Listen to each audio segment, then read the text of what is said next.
दोस्तों, आपका फिर से एक बार एग्रीकल्चर इंस्टीट्यूट के ऑनलाइन प्लेटफॉर्म पर स्वागत है। तो हम बात कर रहे थे रेडॉक्स रिएक्शन की, जिसमें आज बात करेंगे कि रेडॉक्स अभिक्रिया होते हैं उनका संतुलन कैसे किया जाता है। तो ये आयन अपघटन विधि के द्वारा किया जाता है। जो रेडॉक्स अभिक्रियाओं का संतुलन है वो आयन अपघटन विधि के द्वारा आयन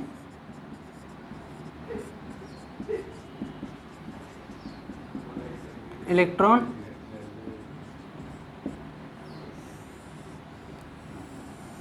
यह ध्यान रखना कि रेडॉक्स अभिक्रियाओं को संतुलित करने की सबसे प्रचलित विधि है आयन इलेक्ट्रॉन विधि, जिसमें पहले बात करते हैं कि रेडॉक्स अभिक्रिया होती है उनको ऑक्सीकरण अंक के द्वारा अर्ध अपचयन अभिक्रिया और अर्ध ऑक्सीकरण अभिक्रिया दो भागों में विभाजित किया जाता है।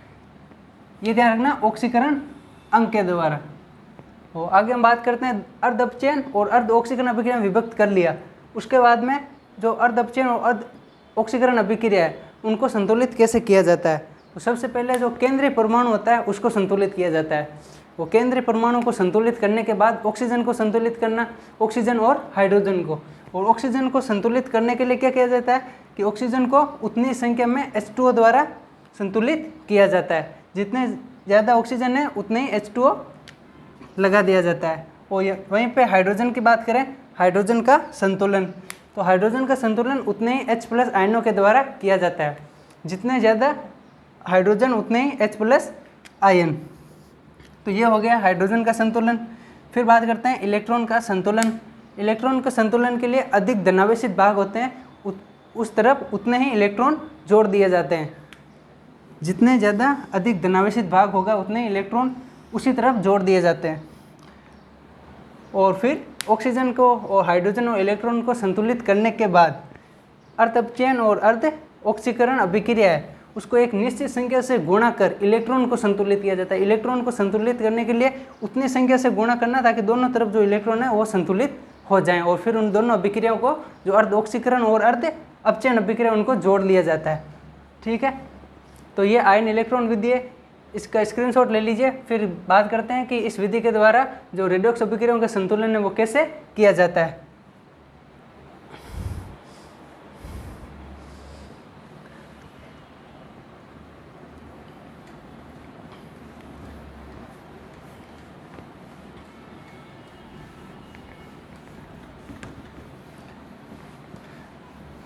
तो आयन इलेक्ट्रॉन जो विधि है उसमें एक समीकरण लेते हैं जिसको संतुलित करते हैं किसके द्वारा, आयन इलेक्ट्रॉन विधि के द्वारा। इन नियमों को ध्यान रखना है, इन नियमों के आधार पर उसको संतुलित करेंगे। जैसे कोई रिएक्शन दे रखी है,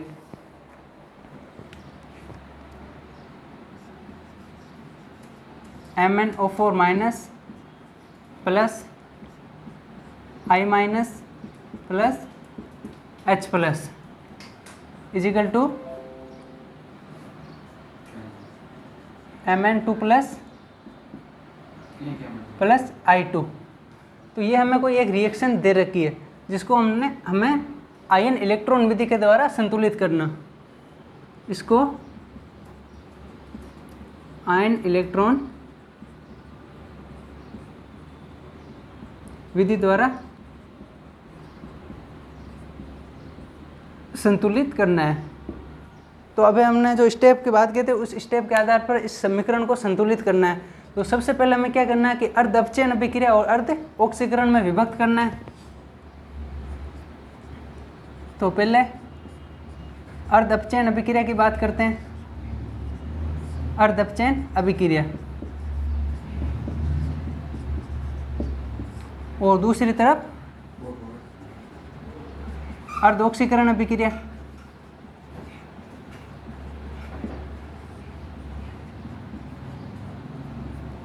वो अर्ध अपचयन अभिक्रिया और अब ऑक्सीकरण अभिक्रिया को विभक्त ऑक्सीकरण अंक के आधार पर करना है।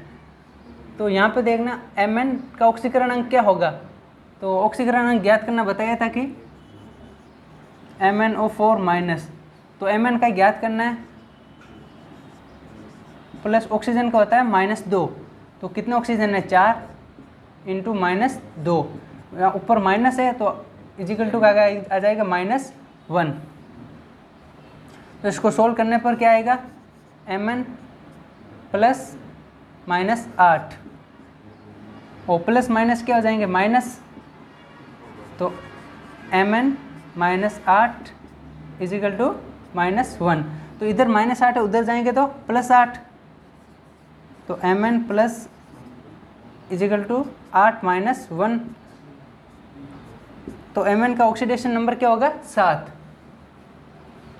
प्लस 7, और ऑक्सीजन का आयोडीन का दे ही रखा है -1 और हाइड्रोजन का H प्लस 1 और Mn का +2। और मैंने बताया था कि एकल परमाणु और समद्वि अणु का ऑक्सीडेशन नंबर हमेशा क्या होता है 0 होता है। तो हम बात करेंगे अर्ध अपचयन अभिक्रिया की कि ऑक्सीकरण अंक के द्वारा जो अर्ध अपचयन अभिक्रिया कौन सी है, +7 से Mn +2, तो ऑक्सीकरण अंक में क्या हो रही है कमी, तो ये क्या होगी अर्ध अपचयन अभिक्रिया। तो इसको अलग लिख लेते हैं MnO4 minus equal to Mn2+। और अर्ध ऑक्सीकरण अंक की बात करें, यहाँ पे आयोडीन है -1 से 0, तो ऑक्सीकरण अंक में क्या हो रही है वृद्धि, तो ये हो जाएगी अर्ध ऑक्सीकरण अभिक्रिया I- इजिकल टू I2। ठीक है, हम अर्ध अपचयन और अर्ध ऑक्सीकरण अभिक्रिया अब आगे बात करेंगे कि केंद्रीय परमाणु का संतुलित, कि केंद्रीय परमाणु को कैसे संतुलित करना है। केंद्रीय परमाणु का संतुलन, तो सबसे पहले केंद्रीय परमाणु कौन सा है मैग्नीज और इसमें आयोडीन। तो मैग्नीज इधर 1 है और इधर भी 1 है, तो ये क्या है संतुलित, और इस तरफ आयोडीन 1 और इस तरफ I2 आयोडीन 2 है, तो ये संतुलित नहीं है। इसको संतुलित करने के लिए इसको 2 से गुणा करना पड़ेगा, तो 2I प्लस I2, तो ये तो MnO4 minus equal to Mn2+। इसका केंद्रीय परमाणु संतुलित है और इसमें इसको 2 से गुणा करने पर तो क्या हो जाएगा 2I minus equal to I2। केंद्रीय परमाणु को संतुलित करने के बाद ऑक्सीजन का संतुलित, तो ऑक्सीजन का संतुलित करना, ऑक्सीजन का संतुलन,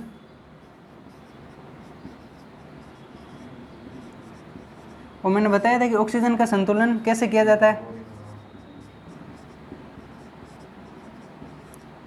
कि ऑक्सीजन का जस्ट उसकी सामने वाले इस तरफ जितने ऑक्सीजन है उतने H2O जोड़ दिए जाते हैं। तो इस तरफ कितने ऑक्सीजन है 4 ऑक्सीजन, तो सामने कितने आ जाएंगे 8 4 H2O, तो MnO4 minus equal to Mn2 plus 4 H2O, और इस तरफ ऑक्सीजन या हाइड्रोजन नहीं है तो ये same he is equal to I2। तो ऑक्सीजन के संतुलन के बाद हाइड्रोजन का संतुलन, तो हाइड्रोजन का संतुलन उतने ही H+ आयनों के द्वारा किया जाता है। तो इस तरफ कितने H+ आयन है हाइड्रोजन, तो 4 दूनी 8, तो 8 हाइड्रोजन है तो 8 H+ आयनों के द्वारा। तो हाइड्रोजन का संतुलन, हाइड्रोजन का संतुलन, तो कितने इधर 8 हाइड्रोजन है तो इस तरफ 8 H+ आयन, तो MnO4 minus plus 8 H+ equal to Mn2 plus 4 H2O, और इधर वही 2I minus equal to I2। तो ये हमने बात की कि केंद्रीय परमाणु का संतुलन, ऑक्सीजन का संतुलन और हाइड्रोजन का संतुलन। तो इसको नोट कर लीजिए, फिर आगे बात करते हैं कि ऑक्सीजन के हाइड्रोजन के संतुलन के बाद किसका संतुलन किया जाएगा, इलेक्ट्रॉन का संतुलन।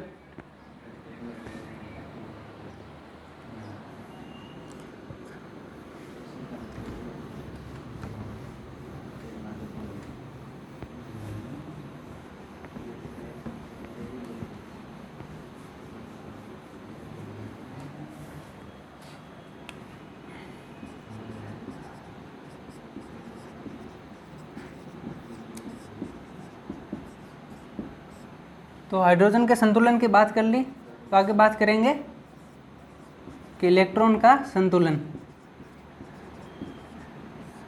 तो इलेक्ट्रॉन को संतुलित कैसे किया जाता है?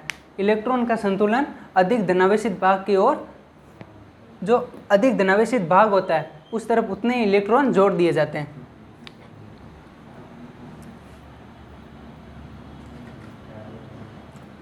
तो हाइड्रोजन की बात कर ली थी, तो पहले MnO4 minus plus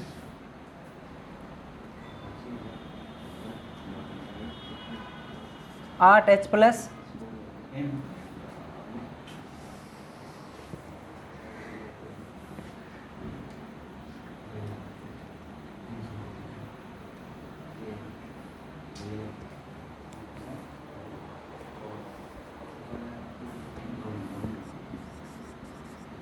MnO4 minus plus 8H plus equal to Mn2 plus plus 4H2O।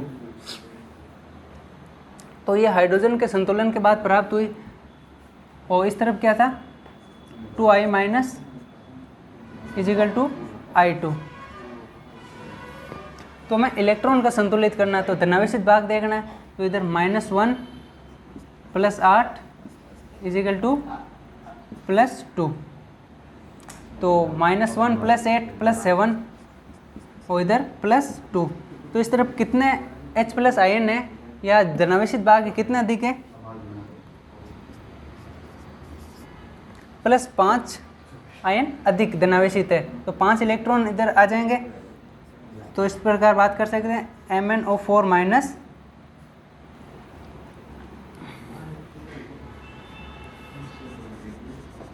MnO4 minus plus 8H plus plus कितने इलेक्ट्रॉन अधिक थे? कितने अधिक धनावेशित थे भाग? 5 इलेक्ट्रॉन इधर जोड़ देंगे। ये ध्यान रखना, जिस तरफ जितना अधिक धनावेश है उस तरफ उतने ही इलेक्ट्रॉन जोड़ दिए जाते हैं। Mn2 प्लस प्लस 4H2O और इस तरफ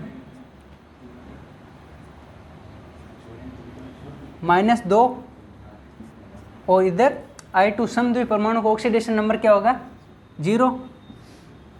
तो इस तरफ 2 धनावेशित भाग है वो 2 कम है इधर, तो इधर अधिक होंगे, इधर जाएंगे तो +2। तो धनावेशित भाग किधर ज़्यादा होंगे? इधर, तो इधर 2 इलेक्ट्रॉन आ जाएंगे। तो 2I minus equal to I2 plus 2 electron. ठीक है, ये हो गया इलेक्ट्रॉन का संतुलन। और इलेक्ट्रॉन के संतुलन के बाद में आगे बात की थी कि जो अर्ध अपचयन और अर्ध ऑक्सीकरण अभिक्रिया है, अर्ध अपचयन और अर्ध ऑक्सीकरण अभिक्रिया, उसमें इलेक्ट्रॉनों को संतुलन के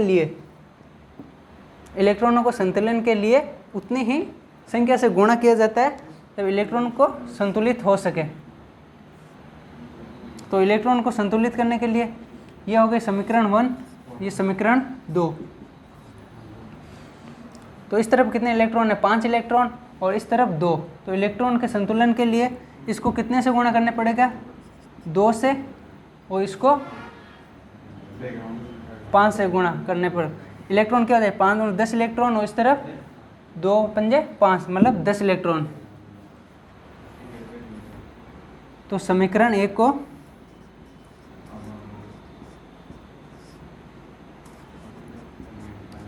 दो से वह समीकरण 2 को 5 से गुणा करने पर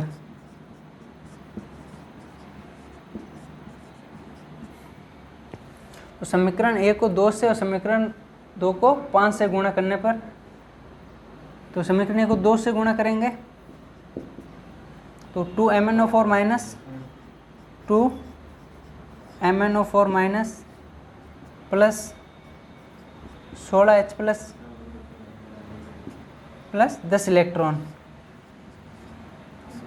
is equal to 2 Mn plus 2 8H2O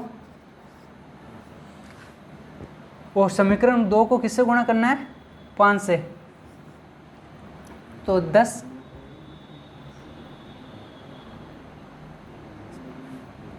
I minus equal to 5I2 plus 10 electron. तो इलेक्ट्रॉन का संतुलन हो गया। तो फिर समीकरण 1 व 2 को बाद में क्या कर दिया जाता है? जोड़ लिया जाता है। तो ये क्या है? समीकरण 1 और समीकरण 2 को इलेक्ट्रॉन के संतुलन के बाद जोड़ लिया जाता है। तो उस तरफ कितने? 10I minus equal to 5I2 plus 10 electron. तो ये 10 इलेक्ट्रॉन से 10 इलेक्ट्रॉन गए। तो इनको जोड़ने पर जो रिएक्शन प्राप्त होगी 2MnO4 minus 2MnO4 minus plus 16H plus, और 10 इलेक्ट्रॉन 10 से कट गए और नीचे क्या है? 10I minus plus 10I minus equal to 2Mn2 plus 8H2O और 5I2। तो ये समीकरण रिएक्शन क्या हो गई? आयन इलेक्ट्रॉनिक विधि द्वारा संतुलित रिएक्शन। यहाँ पे ध्यान रखना कि MnO4 और Mn2 प्लस ये तो अर्धअपचयन अभिक्रिया, और I माइनस और I2 ये अर्ध ऑक्सीकरण अभिक्रिया को संतुलित किया था। यहाँ पे एक हाइड्रोजन है, तो यहाँ पे 16H प्लस आयन है, तो एक हाइड्रोजन और है, तो कितने हो जाएंगे? 17H plus ion. तो यहाँ पे 17H प्लस आयन। तो ये हो गई संतुलित रिएक्शन, संतुलित रेडॉक्स अभिक्रिया। किस विधि के द्वारा? आयन इलेक्ट्रॉन विधि के द्वारा। ठीक है, इसको नोट कर लीजिए, फिर आगे बढ़ते हैं। तो इस प्रकार जो आयन इलेक्ट्रॉन विधि के द्वारा है रेडॉक्स अभिक्रिया को संतुलित किया जा सकता है।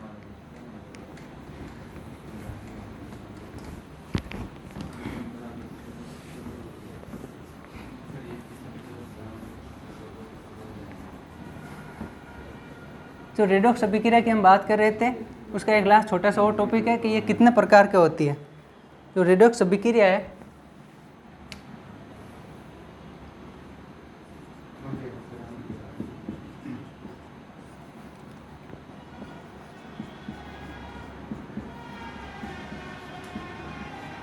वो 4 टाइप की होती है।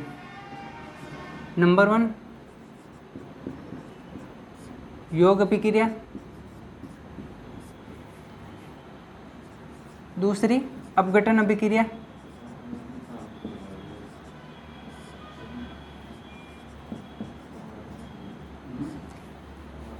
नंबर तीसरी विस्थापन अभिक्रिया,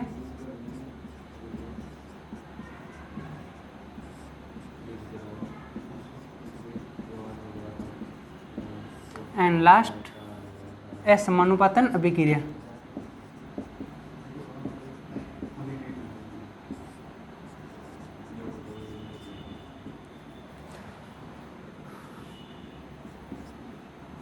तो ये रेडॉक्स अभिक्रिया की 4 अभिक्रियाएं हैं, 4 प्रकार की अभिक्रियाएं हैं, इनकी बात करेंगे।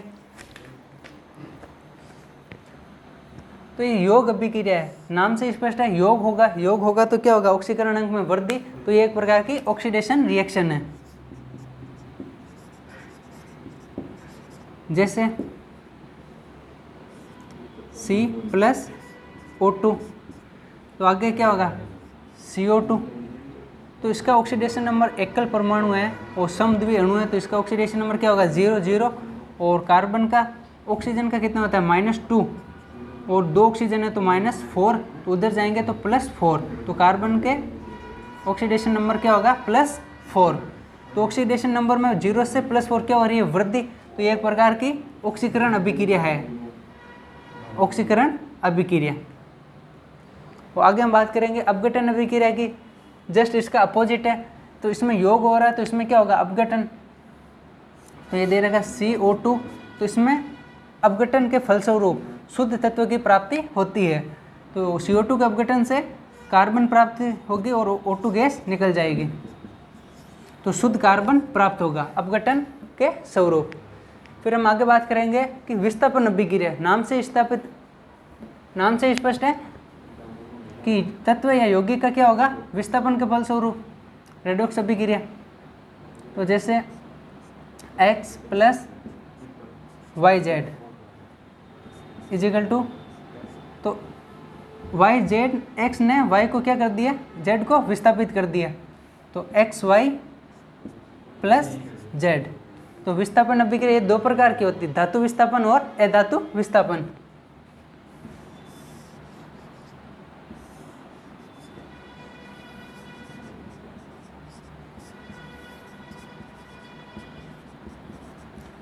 धातु विस्थापन अभिक्रिया और अधातु विस्थापन अभिक्रिया, और असमानुपातन अभिक्रिया। तो ये हो गई योग अभिक्रिया और अपघटन अभिक्रिया, जस्ट अपोजिट है। विस्थापन अभिक्रिया अभी बताया था कि विस्थापन के फलस्वरूप और X + YZ, तो XY + Z। तो ये दो प्रकार के धातु विस्थापन और अधातु विस्थापन। जैसे धातु विस्थापन की बात करें, Zn + CuSO4, तो जिंक धातु के द्वारा कॉपर को क्या कर दिया जाएगा, विस्थापित, तो ZnSO4 + Cu, तो ये क्या हो गया, धातु विस्थापन। और वहीं पे अधातु विस्थापन की बात की जाए तो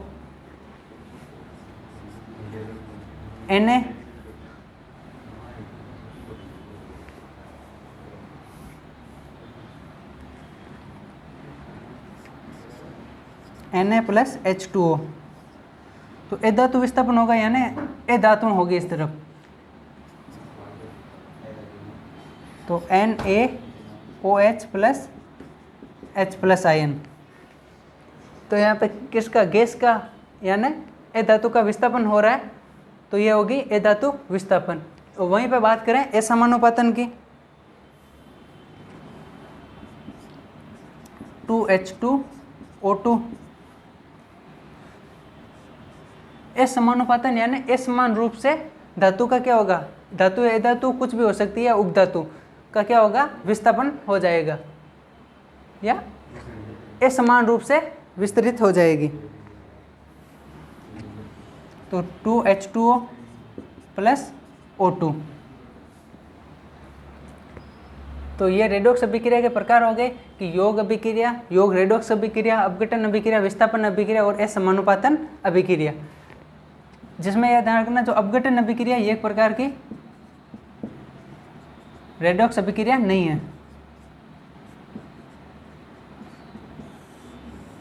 रेडॉक्स अभिक्रिया नहीं दर्शाती है। तो ठीक है, तो इसको नोट कर लीजिए। जो हम बात कर रहे थे रेडॉक्स रिएक्शन की, वो चैप्टर कंप्लीट आज यहीं पे होता है। तो हमने इसमें जो आयन इलेक्ट्रॉन विधि है संतुलित की थी, वो तो बहुत ही इंपॉर्टेंट है, उससे हर बार क्वेश्चन आता है। और ये भी बता दिया कि रेडॉक्स अभिक्रिया के योग अभिक्रिया, अपघटन अभिक्रिया, विस्थापन अभिक्रिया या असमानुपातन अभिक्रिया, ये भी आगे विस्तार से जो ऑर्गेनिक केमिस्ट्री उसमें बात की जाएगी। ठीक है, धन्यवाद।